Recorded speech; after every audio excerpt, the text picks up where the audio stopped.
Big Boss season 9 episode 13. So weekend Saturday episode. So Sethupathi வழக்கம் போல் வந்தார் சாட்டர்டே.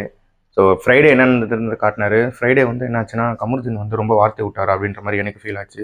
இந்த மாதிரி நான் ஜெயிச்சுட்டு வந்தேன், இந்த மாதிரி எனக்கு மரியாதை கொடுக்கணும், உன் தகுதிக்கு என் கூட எல்லாம் நிற்கும் மோதக்கூடாது அப்படின்ற மாதிரி நிறைய வார்த்தை கொடுத்தாரு. அது வந்து ரொம்ப தப்பு. ஒரு இடத்துல எல்லாரும் இருக்காங்கன்னா அந்த இடத்துல எல்லாருமே ஈக்குவல். யார் எங்கேருந்து வந்தாலும் அது மேட்ரு கிடையாது. ஸோ இந்த சொன்ன விதத்தை வந்து சேதுபதி வந்து சாட்டர்டே எபிசோடில் செஞ்சு விட்டார். நீ மட்டும்தான் உழைச்சி வந்த ஜெயிச்ச மாதிரி பேசக்கூடாது, மற்றவங்க விட்டு குத்து தான் நீ வந்திருக்க அப்படின்றத தெளிவாக அவர் வாயாலேயே சொல்ல வச்சு அங்கே இருக்கவங்ககிட்ட எல்லாருக்கும் டிஸ்கஸ் பண்ணார். ஸோ என்ன சொல்கிறது, பார்வதி வந்து கன்னியாகுமரியில் இருக்க வன்மத்தை கொட்ட வச்சார் விஜய் சேதுபதி சார். அதே மாதிரி கலையரசன் வந்து சபரிமலை இருக்க வன்மத்தை கொட்ட வச்சார். ஸோ எல்லாமே அவங்க ஓப்பன் டாக்காக இன்டெரக்டாக எல்லாரும் பேச வச்சார்.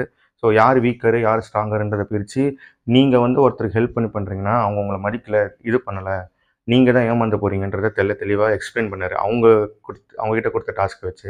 ஸோ டாஸ்க்குன்றது ஒரு விஷயத்தை சாப்பிட்றதுக்கும் மற்ற விஷயத்துக்கும் கிடையாது.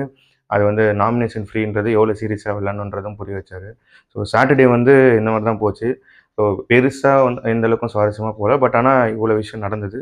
ஸோ சண்டே இன்றைக்கி என்ன ஆகுதுன்னு பார்ப்போம். யார் எலிமினேட் ஆவான்னு பார்ப்பான். எனக்கு தெரிஞ்சு யார் எலிமினேட் ஆவாங்கன்றதை கெஸ் பண்ண முடியல. ஸோ உங்களுக்கு யாராவது தெரிஞ்சதுன்னா கண்டிப்பாக கமெண்ட் பண்ணுங்கள்.